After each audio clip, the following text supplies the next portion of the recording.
Hello fellow developers, welcome to Edureka YouTube channel. My name is Saurabh and today I'm going to discuss various Git commands. Let's begin guys. So we'll start with git init command. Now git init is basically to turn a directory into an empty Git repository. Now the first thing that you need a local repository to work with. For those of you who don't know what exactly local repository is, it is basically a private copy of the whole repository, of the whole shared repository that you have. And users can perform many operations with this repository such as add file, remove file, rename file, move file. You can commit changes and you can do a lot of things with your local repository. So the first command that we are going to discuss is basically the git init command, which will turn a directory into an empty Git repository. So for that, I'll open my virtual machine to show you practically. If you are facing any issues in installing Git, you can go ahead and refer my Git installation video. There also, I have installed Git in CentOS version 6.5. So for now, let me open my virtual machine and I'll show you there. So guys, this is my virtual machine where I've installed Git. If you want to see the version of Git that you have installed, just type in here git --version and it is 2.7.2 in my case. Now let's go ahead and create the directory first. So I'm going to name my directory as Edureka-repository. Now I'm going to move into this directory. So I'll just type in here cd Edureka repo. So now I have a directory. I want to convert it into a local Git repository, which is very easy. All I have to do is type in git init and here we go. So initialized empty Git repository in home Edureka repo.git. So let's go back to our slides again and we'll see which command we are going to discuss next. Let's talk about git add now. So git add basically adds all the files to the staging area for Git. Now Git doesn't track each and every modified file. So whenever you do the commit operation, Git looks for the files present in the staging area. Only those files present in the staging area are considered for commit and not all the modified files. So the first thing you need to do is put all the modified files, all the changes that you have done into the staging area. And then from staging area, you can go ahead and make a commit, right? So the first thing is to add your files to the staging area, which is pretty easy. All I have to do is type in git add and the file name. So let me just quickly open my virtual machine and I'll show you there. This is my virtual machine again, guys. And first, let me just create a file here. Let the name of my file be edureka.py. Yeah, let me just go ahead and type something in this .py file. So I'll just type in here a equal to 10, a small code, b equal to 20, and I'm going to print a plus b, pretty basic. Save it and go ahead and close it, right? Now what I need to do is add the changes that I've done into the staging area, right? So all I need to do is type in here git add and the name of the file, that is edureka.py. So I've successfully done that. If I want to add all the files to the staging area, then I can go ahead and type git add and a period, right? So this will add all the files that are there in my local repository to the staging area. So this was all about git add. Let me just quickly open my slides and we'll see which is the next command we are going to discuss. Now we are going to see the git commit command. So git commit basically records the changes made to the files in a local repository. So you have all the modified files in the staging area. So when you make a commit, it'll basically record the changes that you have made to the files in that local repository. And for easy reference, each commit has a unique ID. And it is a good practice to always give a commit message, right? So that helps you in understanding what change was done in this particular commit, right? So I'll just quickly open my virtual machine and I'll show you how you can commit changes to the local repository. This is my virtual machine again, guys. So I'm just going to type in here git commit -m and the commit message. So I'll just type in here first commit, right? So I've done that successfully. 2 files changed, 5 insertions, create mode 100644 edureka.py, right? So this is the log for it. Let me just clear the terminal and go back to my slides again.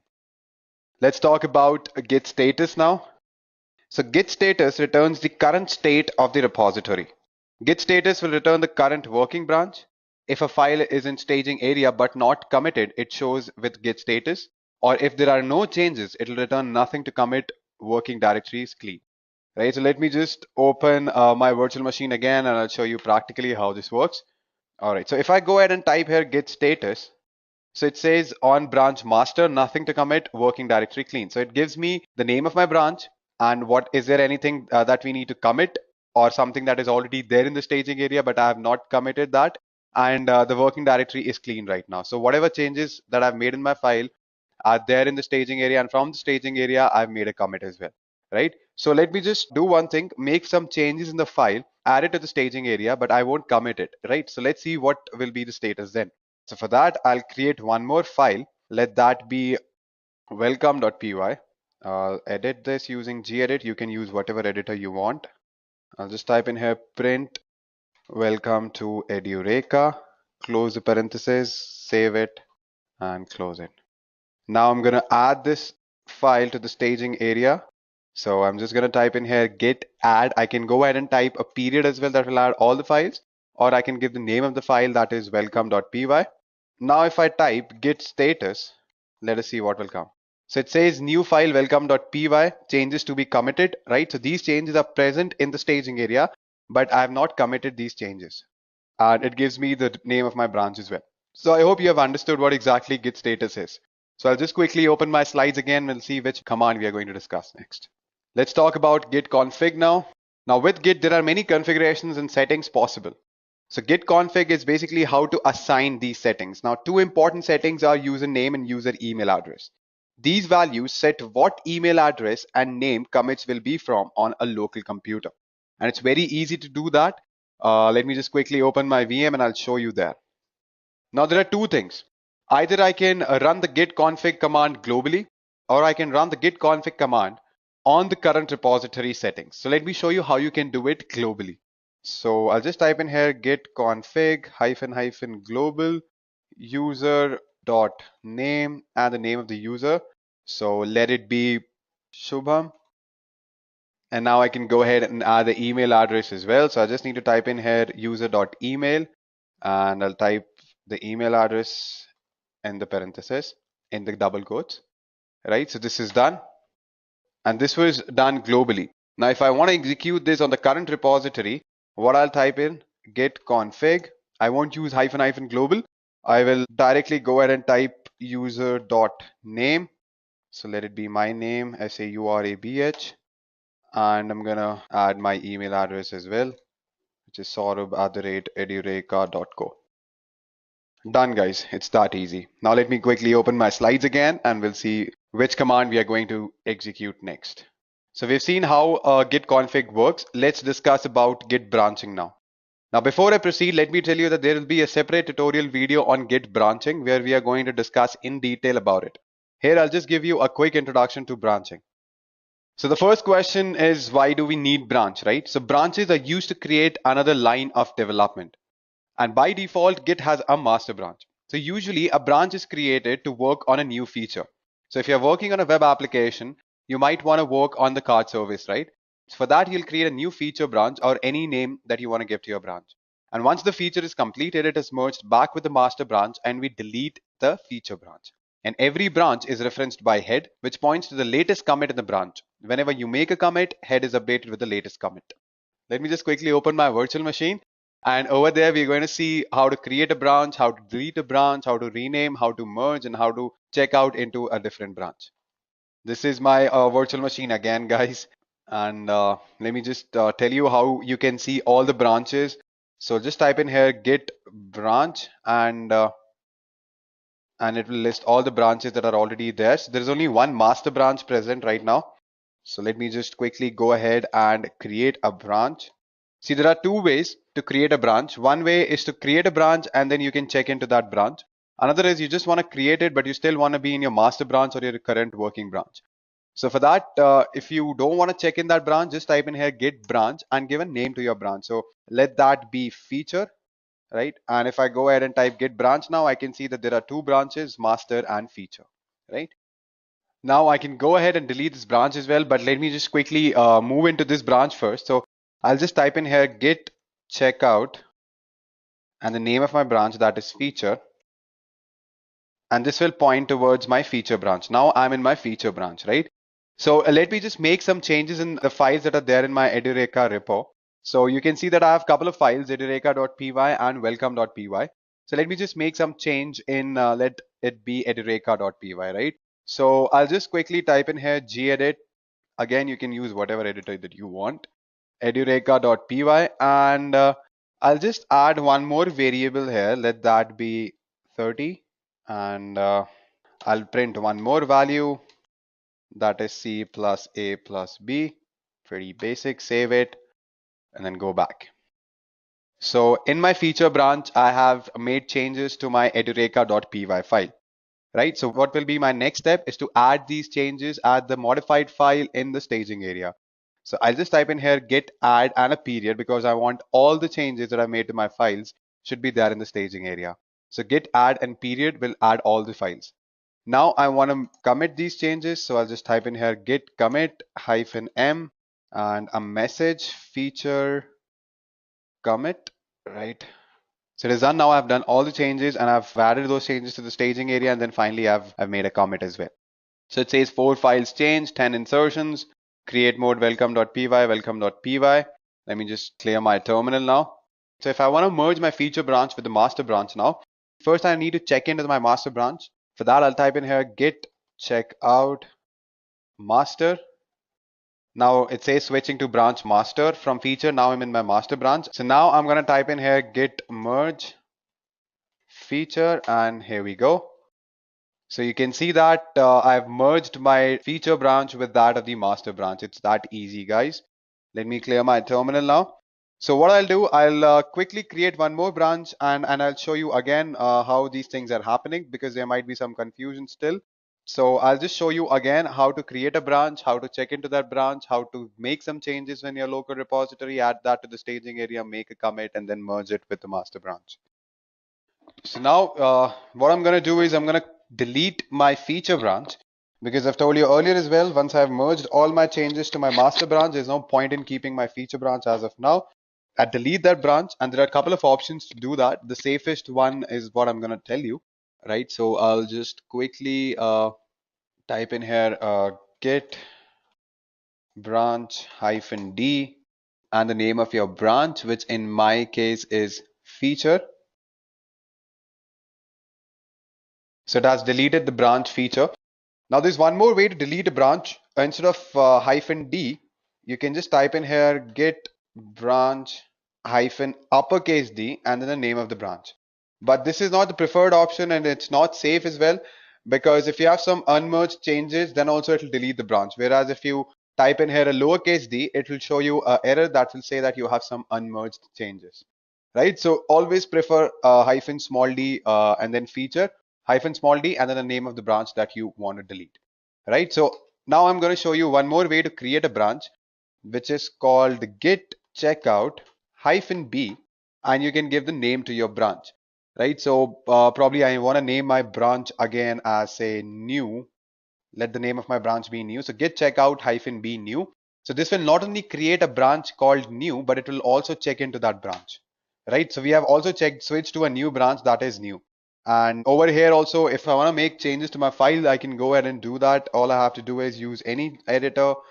Let me edit, say, welcome.py file. Welcome to Edureka. I forgot to close the quotation, so that's the change I'm going to do in this file, right? And then I'm going to git add period. Now git commit. I made a mistake there, so I'll just type in here git commit -m and let it be new, the name message. All right, so it is done now. So guys, this was all about Git branching in this video. I'll be coming up with a separate video on Git branch. So you can stay posted by subscribing to our channel to get the notification. Now what I'm going to do is I'm going to show you how to connect to a remote repository. So I have a remote repository, the GitHub account. I've created a repository there. So if I want to connect to that repository, what I need to do is I need to add that origin. So I'll just type in here git remote add origin and the SSH link that I will just show you where you can find it. So this is my GitHub account, guys, and this is my repository, that is Git Commands. If I want to copy the SSH link, I can just go ahead, copy this and paste it here. So we have successfully added the origin. Now let me just clear my terminal.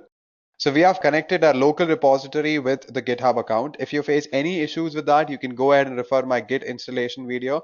Also, you can refer the Git tutorial video. I'll leave the link in the description box below. So we have seen how branching works in Git.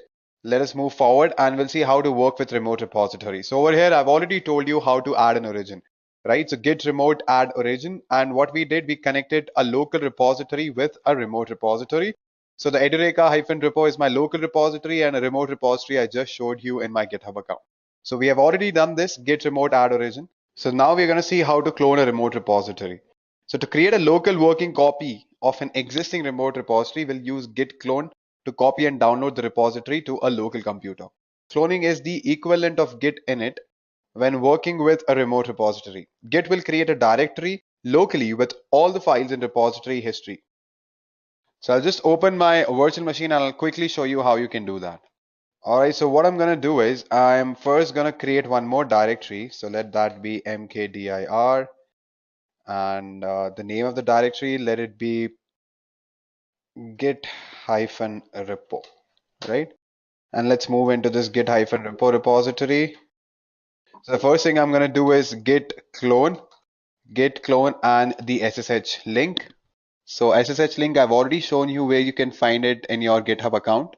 Just type in here git clone and the remote repository URL, the SSH link that I was talking about.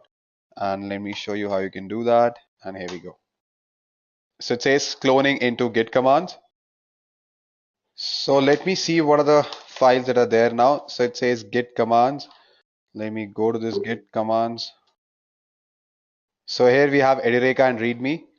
And here also you can notice that we have Edureka and README. So I've successfully done that. Let me clear my terminal. And now I can go ahead and pull whatever changes I made to the file that is there in my GitHub account.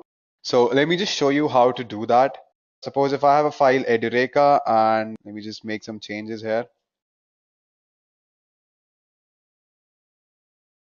I'll just type in here, my name is Saurabh.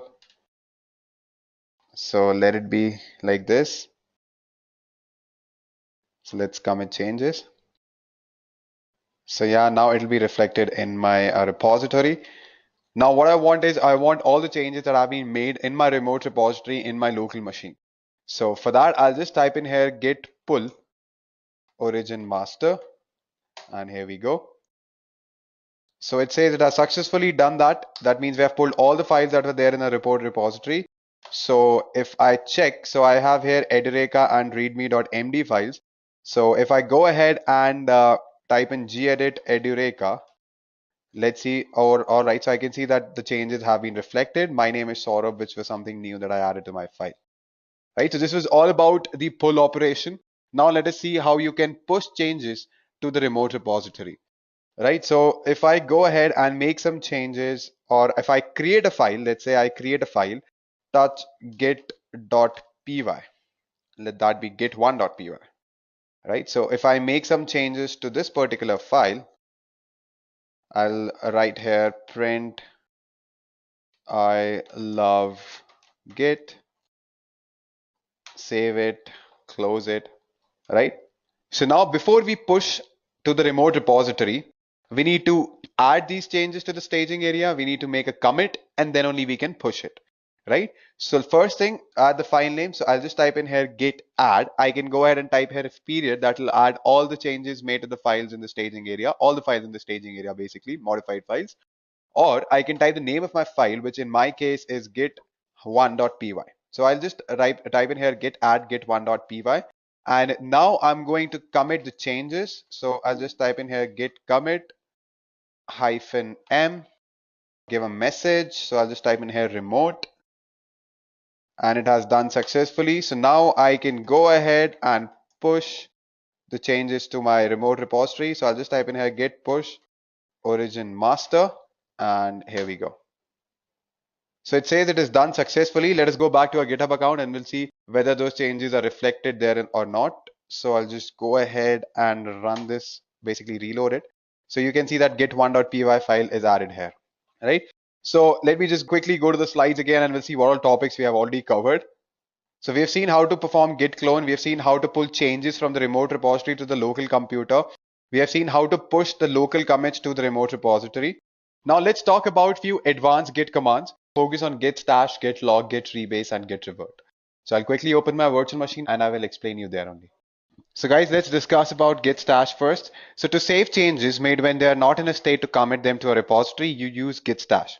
This will store the work and give a clean working directory. If I have to give you an example, imagine when you're working on a new feature that's not complete. but an urgent bug needs attention. So that's when you can use git stash. Let me just quickly show you how you can use it. So the first thing I'm going to do is create a new file. So let the name of my file be stash.py, and I'm going to make some changes to this stash.py.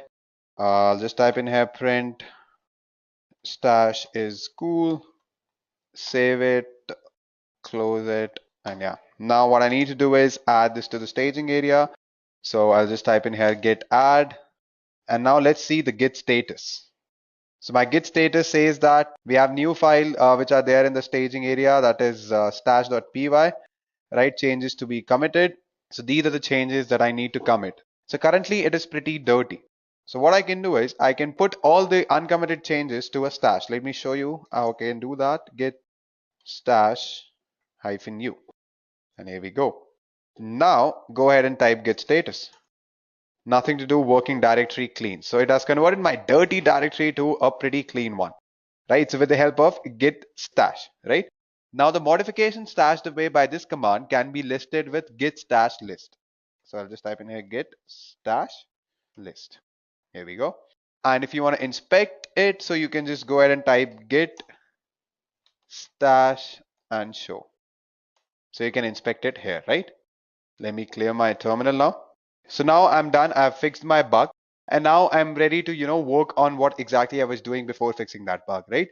So what I can do is I just want to type in here git stash apply, and here we go. And now if I type git status, you can see that I again got the dirty directory back. So guys, we have seen how git stash works. Now what I'm going to do, I'm going to show you how a git log and git revert works, right? So for that, I'll quickly create a new repository. So let me do that. I'll just type in here mkdir git-log. So let that be the name of my directory, and I'll go into that directory. Yeah. So now I'm going to initialize it. So I'm just going to type in here git init. It has been done. Now I will create few files here. Let that be edureka1.py, and I'll just type in here print master new technologies at Edureka. All right, save it and close it. Now I'm going to add it here, git add, and then finally commit it. -m, just give a message, and it is done now. So what I did, I created a directory, initialized it. Then what I did, I made a file inside that. In that file, I added that to my staging area. That file has been added to my staging area, and then finally I made a commit, right? So till now, there is no problem. Now if I type here git log, let me show you what comes. So you can see that when I type git log, there is a commit hash, right? There is a commit that has been made by author Shubham on this particular date and time, right? So this is what basically git log is. It shows the chronological commit history for a repository. This helps you give context and history for a repository, and it is available immediately on a recently cloned repository to see the history as well. Now I can provide parameters here as well. For example, I can type in here git log -before and give a date here, right? Similarly, I can tell the git log to show me the commits based on the author, right? So if I type in here git log -author and the name of the author, then it will show the logs based on the commit made by the author, right? Similarly, if I type in here -before, right, and give a date, so it will give me according to the date as well. So this is how git log works, guys. So now what I'm going to show you is how to revert to the previous commit, right? So for that, let me just make some changes to my file again. So the name of my file is edureka1.py. So I'll just type in here gedit edureka1.py, and I'll type in here one more print statement that says don't just simply learn it, master it. Save it, close it. Now I'm going to add it to my staging area, and finally I'm going to commit it. -m last commit. All right, so this is done now. Now what I have to do is, suppose I have made some changes, I'm going to go back to the previous change, right? So I've made some change in my code, I've done the commit as well, but I want to go back to the previous commit, right? So for that, what we use git revert. So let me show you how you can do that. So in order to go back to the previous commit, what I have to do is just type in here git log hyphen one line. This will give me one line. So this was my last commit. So I want to go back, right? So for that, I'm just going to type in here git revert and the hash commit hash, and here we go. So it says that revert last commit. So it has already done that. Now, if I go ahead and check my edureka.1.py file, so it only says master new technologies at Edureka. So this is how you can even perform the revert operation just by using in the commit hash. So with that, you can go ahead and revert back to the previous commit. So I hope this is clear now. Let me clear my terminal. So now what I can do is I can go ahead and revert to the last commit as well. Instead of just typing the commit hash, if I just type in here git revert head, and if I quit, so it says that I've rolled back to the previous version of my file. So if I go ahead and click on ls command, and if I type in here cat edureka1.py, so I've gone back to don't just simply learn it, master it. So my last commit was basically revert operation, right? So whatever file changes that have been done after git revert will be reflected as a commit itself, right?